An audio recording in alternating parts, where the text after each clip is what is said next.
कांग्रेस ने वैसे बहुत सारे संसदीय महापाप किए। यूनिफॉर्म सिविल कोड लागू करने की बजाय हिंदू कोड बिल लगा दिया। सुप्रीम कोर्ट का साहबानों पे फैसला आया सबको गुजारा भत्ता मिलना चाहिए, तो बाकायदा उस फैसले को पलट दिया कानून बना के। अयोध्या काशी मथुरा की मुक्ति का जब आह्वान किया गया, लोगों ने कहा अयोध्या काशी मथुरा मुक्त करो, तो 1991 में प्लेसेस ऑफ वर्शिप एक्ट बना दिया। हिंदू जैन बौद्ध सिख को आपस में बांटने के लिए और मुस्लिम और क्रिश्चियंस को फायदा पहुंचाने के लिए 1992 में माइनॉरिटी कमीशन एक्ट बना दिया। 1995 में जो सबसे बड़ा पाप किया वो था वक्फ एक्ट, उससे भी पेट नहीं भरा। 2004 में माइनॉरिटी एजुकेशन एक्ट बना दिया। 2010 में देश विरोधी एनजीओज को फंडिंग कराने के लिए एफसीआरए कानून बना दिया। जब राइट टू एजुकेशन एक्ट बना था तो मदरसा और missionary school right to education के दायरे में आते थे। 2012 में कानून बना के मदरसा मिशनरी स्कूल को भी बाहर कर दिया। तो बहुत सारे अनगिनत महापाप किए, लेकिन एक जो सबसे बड़ा महापाप जिसको मैं मानता हूं वो है वक्फ एक्ट। इतना खतरनाक कानून किसी इस्लामिक कंट्री में भी नहीं है। ईरान, इराक और पाकिस्तान, अफगानिस्तान, बांग्लादेश में भी ऐसा कानून नहीं है कि जहां एक वक्फ बोर्ड बना हो और जहां वो उंगली रखे वो जमीन वक्फ की हो जाएगी। इतना खतरनाक कानून, संविधान की धज्जियां उड़ा दिया ये कानून बनाने में। ऐसा वक्फ एक्ट जैसा कानून न हिंदू के लिए है, न जैन के लिए है, न बौद्ध के लिए है, न सिख के लिए है, न पारसी के लिए, न ईसाई के लिए, किसी के लिए नहीं है। केवल एक कम्युनिटी के लिए, मुस्लिम कम्युनिटी के लिए। और इसी कानून का दुरुपयोग करके वक्फ बोर्ड भारत में रेलवे और डिफेंस के बाद सबसे ज्यादा प्रॉपर्टी का मालिक बन गया है। सबसे ज्यादा प्रॉपर्टी इस समय रेलवे और डिफेंस के बाद वक्फ बोर्ड के पास है। इतनी पावर दे दिया है कि अगर वो सुप्रीम कोर्ट के कंपाउंड पे अपना दावा ठोक दे तो सुप्रीम कोर्ट के रजिस्ट्रार जनरल कोर्ट नहीं जा सकते, बल्कि उनको भी वक्फ बोर्ड के सामने पेश होना पड़ेगा। अगर वक्फ बोर्ड राष्ट्रपति भवन का जो मुगल गार्डन था उसको कह दे ये वक्फी प्रॉपर्टी है, तो राष्ट्रपति भवन के अधिकारी कोर्ट नहीं जा सकते उसके नोटिस के खिलाफ, उनको भी वक्फ बोर्ड के सामने पेश होना पड़ेगा। इतना पावरफुल है। इस कानून को मैंने दिल्ली हाई कोर्ट में चैलेंज किया है। केंद्र सरकार ने यह बताया है कि अब पूरे देश में 120 पीआईएल आ चुकी है। इसके लिए मैं इस देश के जागरूक हिंदुओं को धन्यवाद देता हूं। हिंदू का मतलब हिंदू, जैन, बौद्ध, सिख, जिन्होंने भी 120 पीआईएल फाइल किया। मुझे सबके बारे में नहीं पता किसने किसने पीआईएल फाइल किया, लेकिन जिसने भी इस कानून के खिलाफ पीआईएल फाइल किया उन सबको मैं धन्यवाद देता हूं कि कम से कम इस घटिया कानून के खिलाफ पूरे देश में 120 पिटीशन आ चुके हैं। दिल्ली हाई कोर्ट ने केंद्र सरकार को 4 सप्ताह का समय दिया है। 7 अक्टूबर को इसकी फाइनल हियरिंग की डेट फिक्स कर दिया है। उन्होंने कहा है आपको जो इस पे स्टेप जवाब दाखिल करना 4 हफ्ते के अंदर जवाब दाखिल कर दीजिए। इस कानून का दुरुपयोग कैसे हो रहा है समझिए आप। भोपाल जो मध्य प्रदेश की राजधानी है, वहां से झबुआ 700 किलोमीटर दूर है। झबुआ में आदिवासी रहते हैं। ये वक्फ बोर्ड के लोग जाते हैं, आदिवासियों को कहते हैं ये जमीन वक्फ की है। वो झबुआ का आदिवासी जिसने कभी अपनी झबुआ की लोकल कोर्ट नहीं देखा है, भोपाल तो उसके लिए बहुत सपना है, उसको कहते हैं भाई ये वक्फ बोर्ड की जमीन है, इसको खाली करो, और नहीं खाली करना है तो कन्वर्ट हो जाओ, और अगर नहीं खाली करना है तो भोपाल आके जवाब दो। तो मजबूरी में आदिवासी क्या करे, अपनी जमीन बचाने के लिए कन्वर्ट हो जाता है। इस तरीके से कन्वर्जन का खेल चल रहा है। ये वक्फ बोर्ड एक दूसरा और काम भी करता है।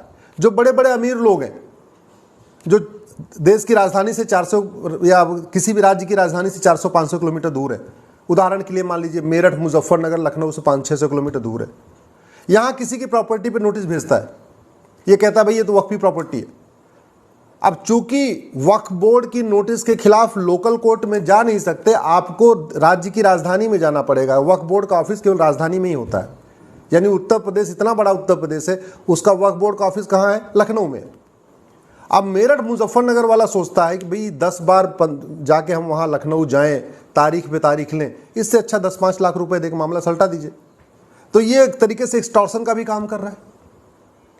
सबसे बड़ी समस्या आ रही है जो पब्लिक लैंड है, यानी जैसे गाय का चारागाह होता है, खेल का मैदान होता है, पार्क होता है, ऊसर जमीन है, बंजर जमीन है, इस तरीके की जो पब्लिक लैंड होती है जो किसी के नाम पे नहीं होती, उसको सरकार का नियंत्रण होता है। ऐसी जमीनों पे वक्फ बोर्ड कब्जा करता है। अब ये जो लेखपाल पटवारी के पास कहाँ इतना आए कि वो जाके लखनऊ में उसका जवाब देते रहेंगे। उस पर कब्जा कर लेता है, बोर्ड लगा देता है, ये वक्फ बोर्ड की ज़मीन है, बस हो गया, उसका काम हो गया, जवाब देते रहो। नोटिस भेजने के पहले उसको कोई जांच भी नहीं करना है। इतनी पावर है कि जिसको मन चाहे उसको नोटिस भेज दे। और सबसे बड़ी बात, जो वक्फ बोर्ड में पूरा जो ट्रिब्यूनल, उसका कम्बिनेशन कैसा है, एक सांसद उसमें होगा वो भी मुस्लिम, विधायक होगा वो भी मुस्लिम, एक एडवोकेट होगा वो भी मुस्लिम, एक उसमें स्कॉलर होगा, मुतवल्ली होगा, स्वाभाविक सी बात है मुस्लिम होगा, एक उसमें IAS होगा वो भी मुस्लिम होगा, और एक जुडिशियल मेंबर होगा वो भी मुस्लिम होगा। यानी 7 के 7 मेंबर इसके अंदर मुस्लिम होते हैं। सोचिए ज़रा, ऐसा कानून कांग्रेस ने 1995 में बनाया था। मैं केंद्र सरकार से रिक्वेस्ट करता हूँ, इस पे स्टैंड अपना क्लियर करें, इसकी फाइनल हियरिंग हो।